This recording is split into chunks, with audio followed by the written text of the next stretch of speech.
in the public schools. And this NEA crowd is fighting any kind of change because they just like it the way it's been. I don't like it the way it's been, and I want to help those public schools get better, and I want to see families have the choice to send their kids to the schools they want. And that's the message. That's the underlying message. So when you hear the big assault on us in the fall about this question, please do not be taken in by that rhetoric. This is going to enhance education all across the board, in my view. All right. Are we out of here?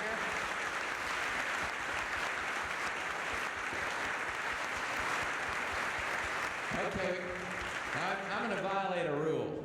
I've been in politics a long time, half my life in politics, half in private life. This lesson I learned in politics. If you take one more question, you always get in trouble. But go ahead, what is it?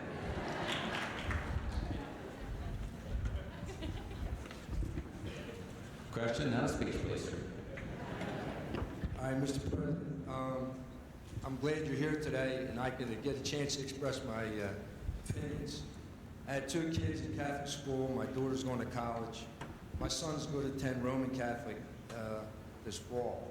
And my wife is the only one working. Right now, I'm trying to get Social Security disability because I was injured in '86. It's very tough, and I'm sure with everybody else in here. There's been nights when all we had was hot dogs and baked beans to eat. And there's other issues besides the bill that we need taken care of. We need peace on the streets. We need more police protection. We got to take our cities back. The people have to get together and unite. And this racial problems and all, because it's ridiculous. When my parents were raising us, it was tough. Our grandparents are the backbones of the nation. We have the opportunity to put the person in there who's going to do the best for us. And right now, you're the best thing for us. We can't make any changes. We have to look forward for our children. We have to bring these streets back and stop the drugs and the violence. And you're the man to do it. And we have faith in you, and God bless you.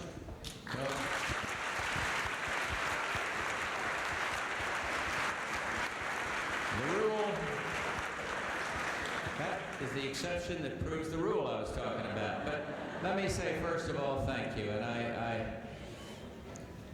think I know where you're coming from. And even presidents get moved by anecdotes and talk of family like that. And we do have to win this war against drugs and crime. This gentleman's a police officer.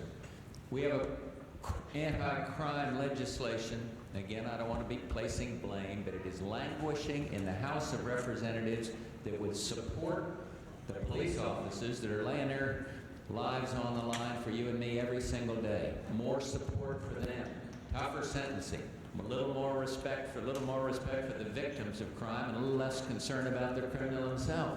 And we have got legislation up there that really needs to go now to the American people, and I'll be doing this in the fall after we get out of this funny period we're in now, and say, do you want to be tougher on this crime?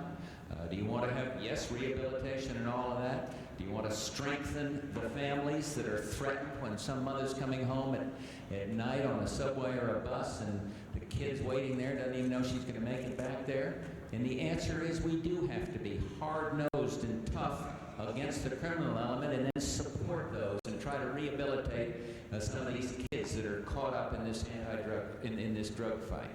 We've got a good program called Weed and Seed that I went over with the police chief here before he moved out to California. It weeds out of the neighborhoods the criminal elements and then seeds them with jobs and hope and opportunity and home ownership and a lot of other things. So the programs, no federal program is going to solve it. What's going to solve it is what you feel surrounded by family, love, and faith in this room. And I really mean this. And if don't take my word for it, talk to these mayors. How do we restructure and strengthen the American family? But I will do my level best to take to the American people the case that your comments brought to my mind. Strengthen the family and the neighborhoods by protection, do it by education, do it by changing the welfare system to have respect for learning and work, and not just dependency, and then do it in a Christian way, as I would say here, in a Christian setting, but do it in a way of faith, because you've got to recognize that a lot of people have had it very, very rough. And I will end with this, and I hope you understand. Barbara Bush says, what happens in your home is more important in your house is what's more important than in the White House.